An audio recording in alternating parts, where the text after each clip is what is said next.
Nós vamos respirar bem profundamente e sentir toda essa rede energética de luz, de muita proteção, a união com os espíritos que estudam junto conosco no plano espiritual, a união com Ismael, a união com Ruiz, com Eliamar, com toda essa espiritualidade que tanto nos auxilia, que possamos ter uma tarde de muito aprendizado, com muito amor. Graças a Deus, graças a Jesus. Vamos lá nos missionários. Primeiro parágrafo, algo. Não. Não. Segundo parágrafo. Também não. A única coisa que eu coloquei é que aqui já começou como é que se diz? A apropriação do pau-brasil, né? E a gente estava aqui, que em 1500, eu não sei qual foi a última data que ele mencionou. É que antes de 1522, né? Porque ainda não tinham fundado a cidade de São Vicente, que é a primeira do A célula máter. Célula Máter. A célula máter. Então, assim, Mas você vê que o motivo pelo qual Jesus quis transferir a sede do Evangelho, vamos dizer assim, para a América do Sul ou para o Brasil, está descrito já no primeiro parágrafo, né? Dom Manuel recebeu sem grande surpresa a notícia do descobrimento das novas terras, das terras novas. Seu espírito se achava voltado para tesouros inesgotáveis das Índias. Ou seja, é um materialismo, como sempre, puxando a vontade do povo, né? Do povo do poder. onde E ele há continuou aqui, né? Continua. É porque tem os tesouros, ele estava voltado mais para os tesouros inesgotáveis das Índias, e aqui os franceses já estavam Saqueando. saqueando o pau-brasil, que também isso aí. não deixa de ser riqueza, né? Um tesouro. Mas, enfim. Era muito valioso o pau-brasil naquela O época. pau-brasil era para construção de navios, Olha, ou Caravelas. se eu não me engano, o pau-brasil ele era utilizado por causa não era por causa da cor da madeira que ele era utilizado? Deixa eu ver, eu vou procurar aqui Da construção de caravela também, Sérgio. Também. Então deixa eu... Pode contar. terceiro parágrafo, alguma coisa, todo mundo buscando. Enquanto Sérgio Leme buscou a finalidade do pau-brasil. pau-brasil. O corante extraído do seu tronco, a brasilina, foi muito utilizado para tingir tecidos e fabricar tinta para escrita. Eu não tô. Minha memória tá boa, eu tô ficando com Alzheimer, né? Você só lembra das coisas antigas, né? Ai, meu Pai Cristo. É hoje. É hoje, abençoa. Vambora, bora. Vamos. Olha, esse livro vai fazer com que a gente lembre da nossa época das aulas de história, quando estávamos sentados nas nossas carteirinhas. Se alguém lembra da musiquinha da escola, Dom Manuel Venturoso era rei de Portugal. Mandou para ir às Índias. Pedro Álvares Cabral tinha musiquinha. E esse corante a gente aprendeu na escola também. Por isso que eu falei, pelo que eu lembro da escola, era corante, era tinta vermelha, que se eu não me engano, que era utilizada, porque o pau-brasil é vermelho, né? Tudo bem aqui, então, no terceiro parágrafo, quarto, a situação oficial. alguma coisa? Eu só Não. tenho no outro Não, capítulo. o que eu vi foi no outro parágrafo, Hum, que eu não sabia que o Rio de Janeiro foi denominado de Janeiro porque o português estava lá nos primeiros dias de janeiro, do mês de janeiro. Eu achei interessante. O mais interessante é ele achar que o mar era um rio. é um É rio. isso aí. É porque ele tá na Bahia, né? Oi? Por Por causa da Bahia, por causa da Bahia, por isso causa da aí. Bahia, né? Se a gente falar a Bahia, né? Que nem assim, Vamos explicar não a ali. Bahia A estado, mas Bahia. de Bahia Guanabara. da Guanabara. mas é a Bahia de Isso, Guanabara, isso. né? Por isso que ele tinha essa impressão que era um rio. Quando Colombo chegou no Brasil, ele achou que era uma ilha, né? Por isso que ficava Ilha de Santa Cruz, depois Terra de Veracruz. Acho que é isso. E depois Agora Brasil. ficou oficialmente Terra de Santa Cruz, né? É isso Que ele aí. colocou. É isso aí. Tá vendo? Olha, a gente está aprendendo algumas coisas que a escola não nos ensinou. Essa parte não. Hum. Eles não tinham esse conhecimento do além. Também pode ser. O outro parágrafo, depois desse, tudo bem? Qual de Portugal? É pelo interior da colônia, sem dentro. Onde que é isso? Onde você está? Depois de graves incidentes, dos quais os expulsos se entregam, e aí, não é? Mais para baixo.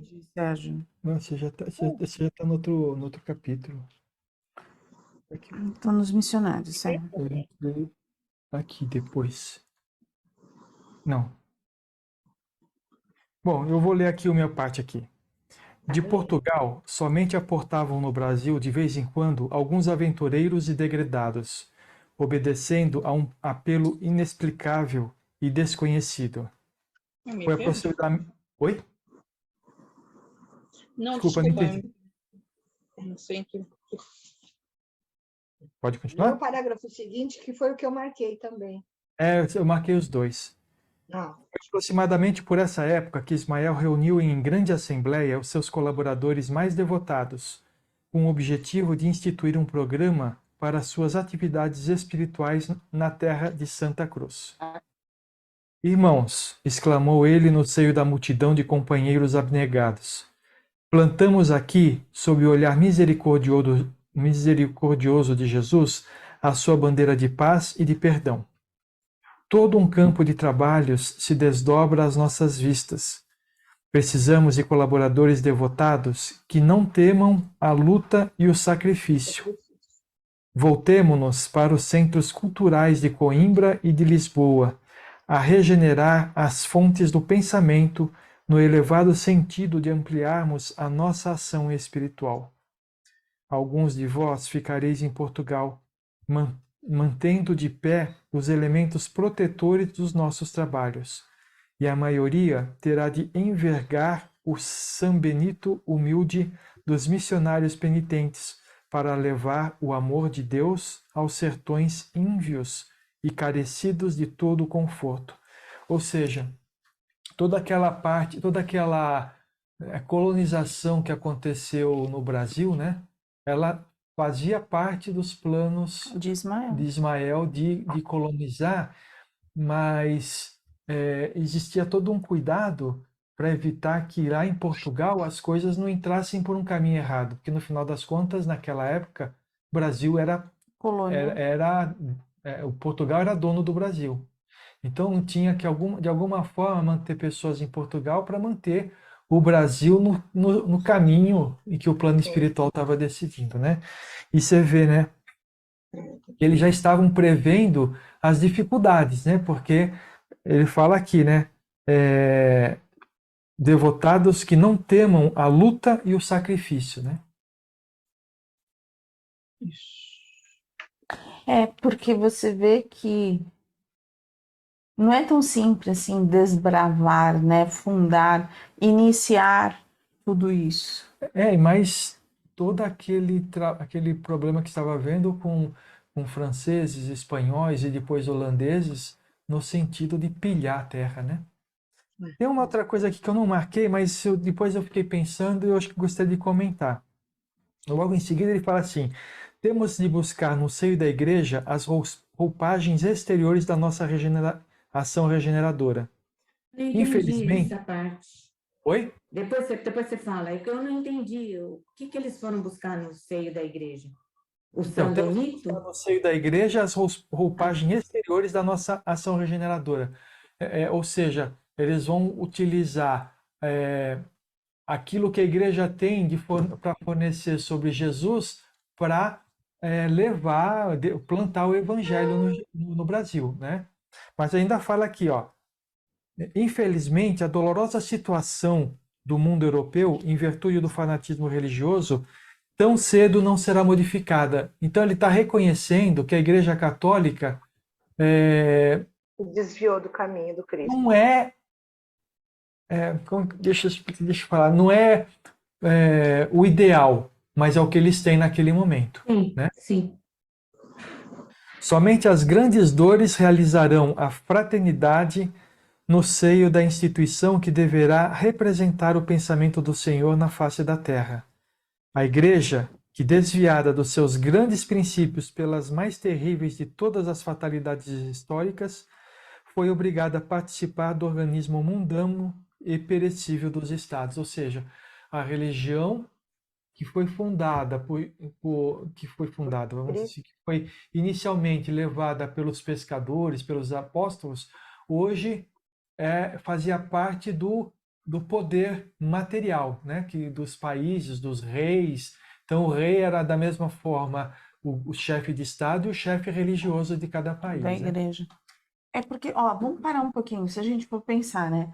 Quando você fala assim, mas desde lá da época de Jesus, Pedro foi o primeiro papa pela igreja católica. Pedro foi o primeiro papa. Né? E ele nunca se colocou nesse sentido do papado. O que significava esse papado? Não veio de Pedro. Não, isso daí foi instituído depois pela igreja, né? Mas aí não foi no momento em que a igreja já buscando consolidar o poder sobre o povo, não o poder religioso, mas o poder material, né? Dominar o povo pelo medo, né? Temer a Deus. Então, eles tiveram que construir uma imagem da igreja que levasse as pessoas a acreditar que tudo é uma sucessão, né? A Igreja Interessante. Oi. Fala, Sérgio, termina o seu raciocínio. A Igreja Católica hoje em dia é diferente daquilo, né?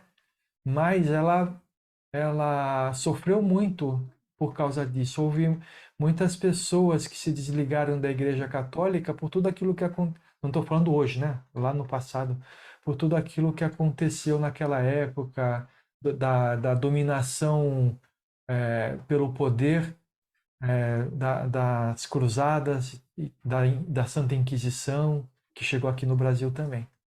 Naquela época da noite, né? Pode falar, Maria Rita.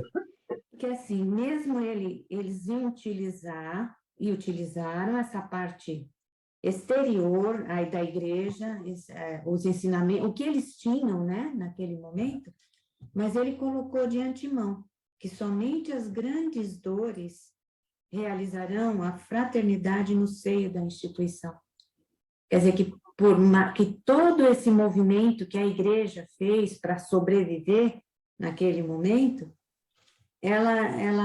isso daí não era isso que interessava para o Ismael, ou para o plano, era assim, a fraternidade que ia se realizar no seio, né, das grandes dores. A gente fica pensando, né? Quem leu vai saber a resposta, mas a gente fica pensando nesse momento específico, né? Sim. Quem poderia trazer a religião para o Brasil estava contaminado por toda aquela ideia de poder e de dominação, não é isso? E é por isso que esse capítulo aí é os missionários. A gente vai ver alguns nomes que vieram para o Brasil com a ideia, com um sentimento de trazer a religiosidade os índios, né, que eles achavam que precisavam ser catequizados, né? Catequizadas.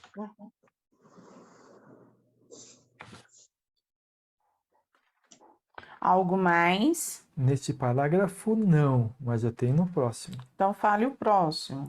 Só eu que pinto aqui esse Não, negócio. eu tenho. O meu também está todo O pintado. meu está escrito. Pode Então, falar, então, falam vocês. Então puxem. Mas ele tem logo aqui, eu vou falar mais para frente. Ah, então tá bom. Então eu vou falar aqui, ó. Alguém anotou esse quase todos? Não. Quase todos os espíritos santificados ali presentes, naquela reuniãozinha lá com Ismael, né? Se ofereceram como voluntários da grande causa. Entre muitos descobriremos José de Anchieta e Bartolomeu dos Mártires, Manuel da Nóbrega, Diogo Jacome, Leonardo Nunes e muitos outros que também foram dos chamados para este conclave no mundo invisível. Então a gente vê que os jesuítas, né, os principais, eles partiram desta reunião com Ismael. Então eram espíritos já preparados, não para a dominação pelo poder, mas para evangelizar os índios, né, o povo que estava aqui no Brasil. Diga, Solange. Mas, assim, esse José de Anchieta, Manuel da Nóbrega, que eles estavam aqui conosco, essa reunião foi lá em cima, eles, no sonho, eles se desdobraram? Não, isso aqui é antes dele encarnar. Foi isso que eu entendi também. Foi um plano de encarnação, né? É isso De aí. reencarnação. Porque ele está falando, vocês aceitam reencarnar, vai ter sacrifício, tal. Eles estão falando Quando sim. eles fazem, quando Ismael faz aquele conclave, ele chama todos aqueles, já vem todo mundo já, aqueles que seriam, vamos dizer, os missionários, eles já vieram todos sabendo, já desde que reencarnaram. Mas a sua pergunta, se isso pode acontecer? Pode. Quando a gente está dormindo, sermos levados e participarmos dessa forma. Foi assim que muitos participaram do conselho.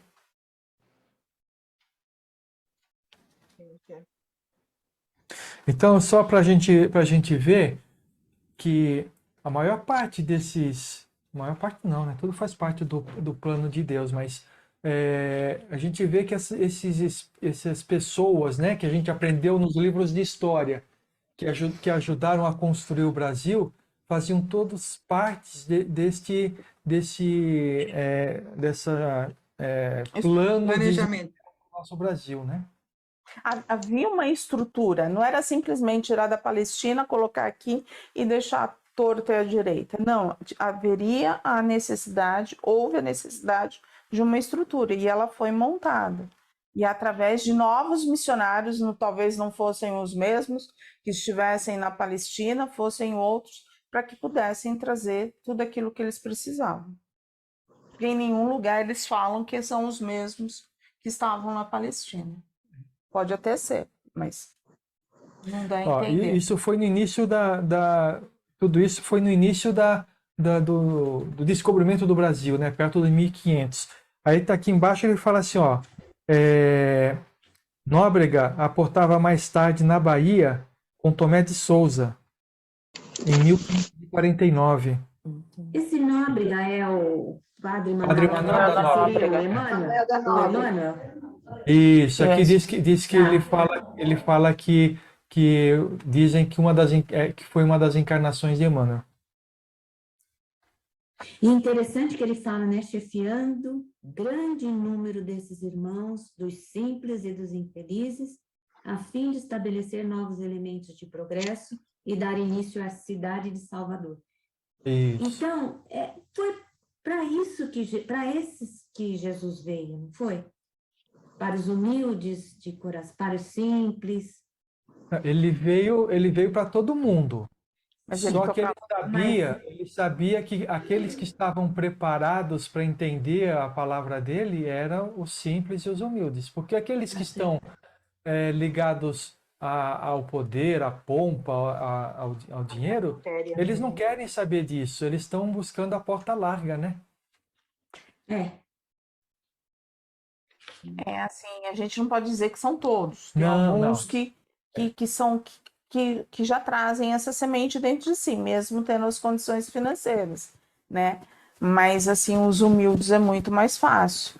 Aquele que passa por alguma dor é muito mais fácil de se falar, de se chegar em falar de Jesus, do que aquele que tem uma vida totalmente em paz, de uma forma que para que ele vai pensar, né?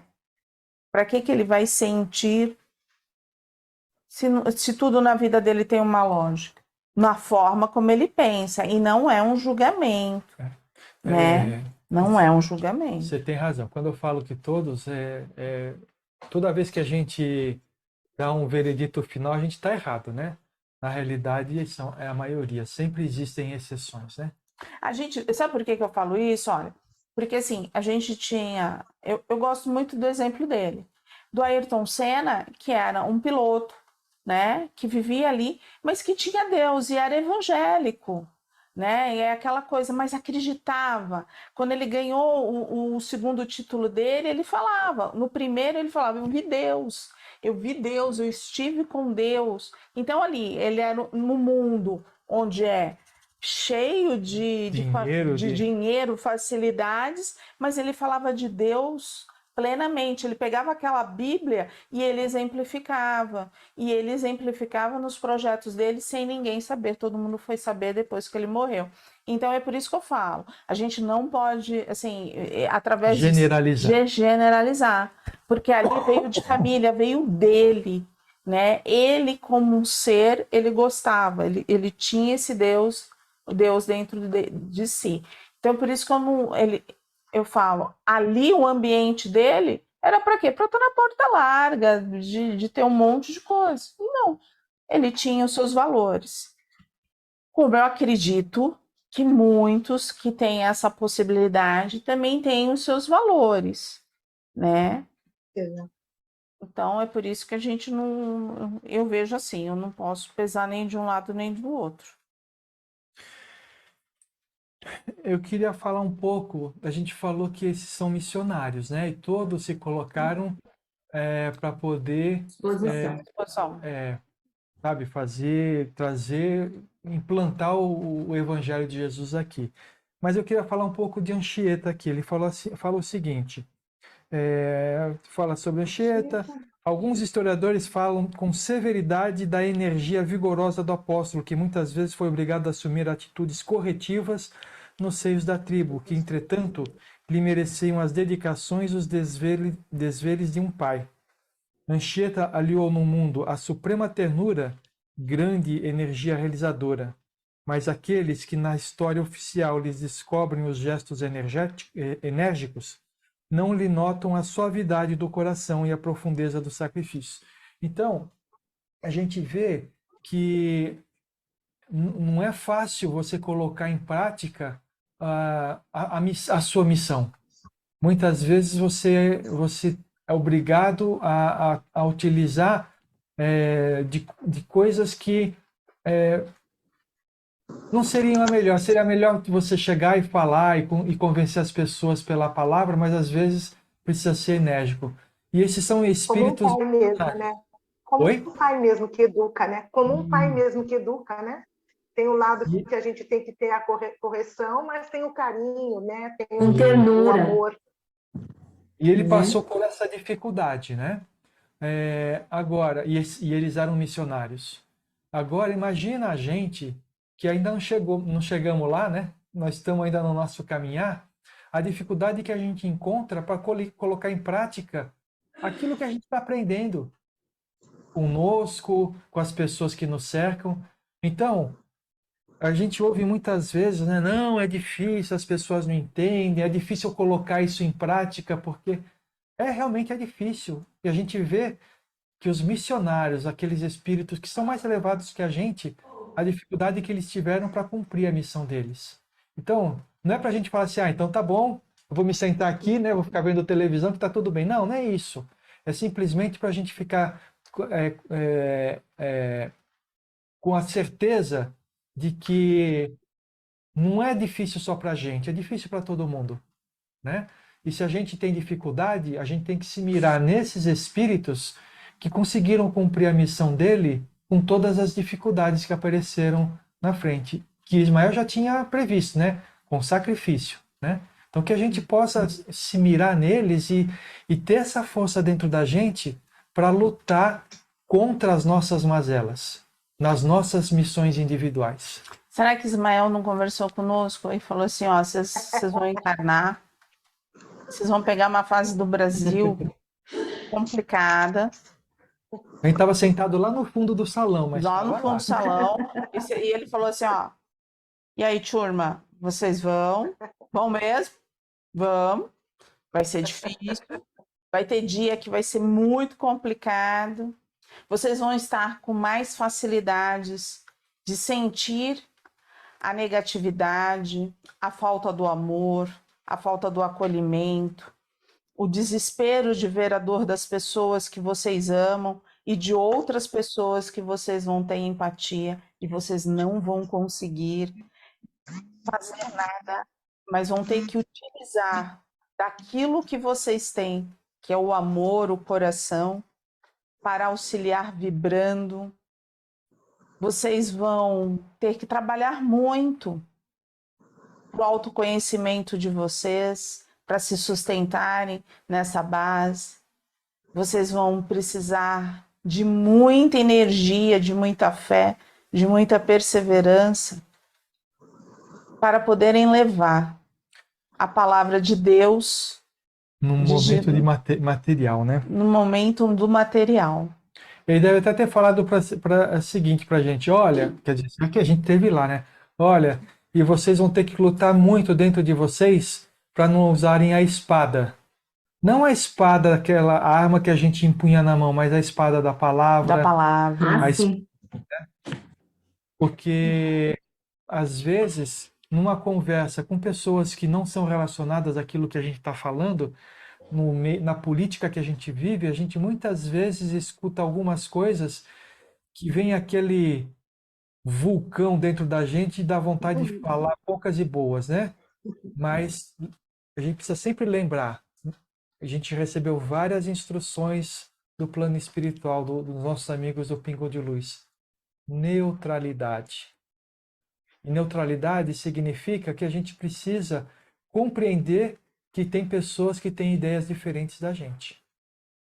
É aí que é a dificuldade, Sérgio. É a gente vencer o nosso orgulho, a nossa vaidade e se preocupar não em ter razão, mas estar em paz.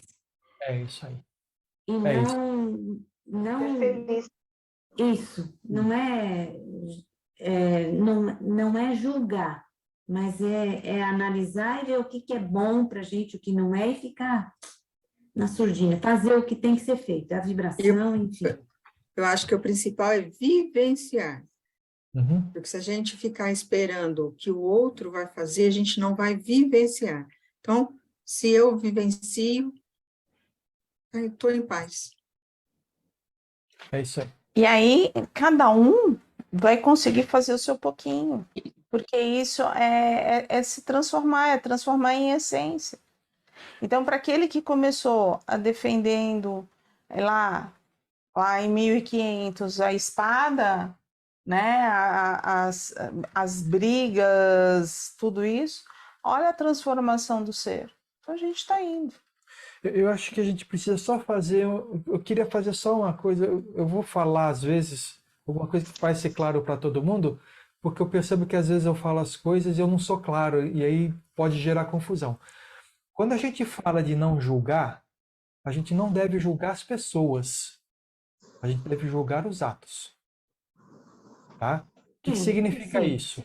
Quando você julga a pessoa. Quando você julga a pessoa, você está condenando ou você não sabe o que se passa dentro do coração daquela pessoa. Você não sabe das vivências dela. Agora, quando você julga o ato, você fala assim, isso eu faço, isso eu não faço. é mais para te dar um guia, né? É um guia. Isso não é bom para mim. Isso não é bom para mim. Eu respeito a pessoa, mas eu não gosto dos atos dela, eu não quero para mim. Então, eu não vou fazer. Eu não gosto desses atos. Isso eu não faço. E aí a gente compara com tudo isso que a gente está lendo, com tudo que a gente aprendeu aí desde que a gente começou a se reunir, para poder compreender o que é certo e o que é errado. E quem é que vai decidir o que é certo e errado? É cada um de nós. É cada um de nós. Baseado em todo o conhecimento acumulado, toda a experiência. Ninguém pode julgar o outro porque decidiu de forma diferente.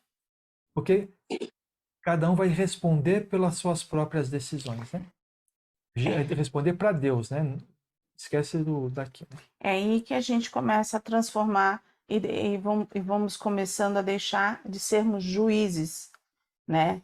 Os juízes de valores, né? Porque muitas vezes a gente está ali, estivemos nesse palco sempre apontando, e sim só trabalhando para a gente mesmo, trabalhando o que nós somos e aquilo que é do outro, tentando ver realmente o que é melhor, sabe? Todo mundo tem um lado bom, todo mundo tem um lado bom. Tem o seu lado sombra, como nós temos, mas todo mundo tem um lado bom. E se a gente olhar sempre o lado bom de todos, olha que interessante, a gente sobe a grade energética do planeta, porque a gente só vai estar vendo coisas positivas. Como a gente vê muito negativo, a gente baixa essa grade energética o tempo inteiro, porque a gente só vê a negatividade. É assim que a gente vai vibrando. É assim que eu entendo. Encerramos o capítulo hoje? Alguém tem alguma coisa depois disso? Eu queria só fazer um comentário, mas não dá mais tempo. Desse livro, dessa parte do Pode livro.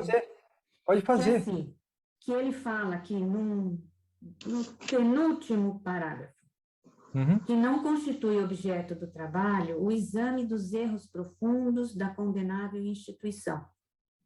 Eu acho que a gente pode levar isso para o nosso interior também, para não fazer o exame dos erros, né? Por muitos séculos, um centro de perversidade de sombras compactas em todas as nações europeias que a abrigaram à sombra da máquina do Estado. O que nos importa é a exaltação daqueles missionários de Deus que afrontavam a noite das selvas para aclarar as consciências com a lição suave do mártir do Calvário. Esses homens abnegados eram, de fato, o sal da nova terra. Isso é muito emocionante para mim. Mexe muito comigo o que ele falou. Gostei bastante. Sim, o que ele está falando aqui no final das contas não importa para mim os que estão fazendo as coisas ruins. O que me importa são aqueles que estão fazendo as coisas boas. É isso que ele está falando no final das contas, né? E aquilo que eu estava falando, esse livro é poético. E poesia na vida da gente faz bem. E tem um outro lado, é aquela simplicidade de Jesus, que muitas vezes a gente sempre conversou, que é aquela coisa assim, ai, parece ser bobo. Não, gente, é nessa simplicidade, sabe? Tá lá, tá fazendo coisa errada, mas aqueles que estão, ele é o sal da terra, é aquele que vai, sabe, dar o sabor, é aquele que vai dar a luz, com aquele negocinho que ele faz, aquele negocinho que ele fez, todos os missionários foi evangelizar, mas eles levavam o quê? Essa luz, esse amor. Então, sabe, é extremamente tocante, né? E que bom que a gente está colocando poesia, um pouquinho de poesia na nossa vida. Faz bem. Esse livro está me encantando desde o começo, eu já falei isso aqui. Eu estou achando uma delícia esse livro, porque eu acho emocionante, como a Maria Rita falou. Tem coisas que emocionam da gente ver a preparação, né? Os missionários, como foi feito, com detalhes. Eu acho muito emocionante, muito mesmo. Terça-feira a gente vai conversar sobre os escravos. Vai ser um pouquinho dolorido, mas vai fazer parte. Eu acho que vale a pena a gente ler a civilização brasileira, porque os escravos é bem pequenininho o capítulo, tá? Então a gente se prepara para 2 capítulos, os escravos e a civilização brasileira. Pode ser que a gente continue só nos escravos, mas vamos estar preparados para um outro capítulo, tá bom? Tá bom?